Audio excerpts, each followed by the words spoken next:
Hey everyone, today I want to present you the third, which is also the last part of the walk made by me in front of the Tortuga Beach.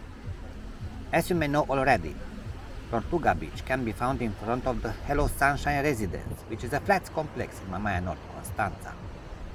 Tortuga Beach covers a medium area of land in the Mamaia Nord resort, and for this reason, like usual, I had to create several parts of this beach walk. This way, in today's video, you will see the last part of the walk made by me in front of the Tortuga Beach that starts Saturday at around 11:50 a.m. and ends at the start of a new week, Monday before noon. Enjoy!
Reaching the end of the beach, I concluded that Tortuga Beach is very popular among young tourists, as I found many of them sitting on sunbeds here even at the start of a new week.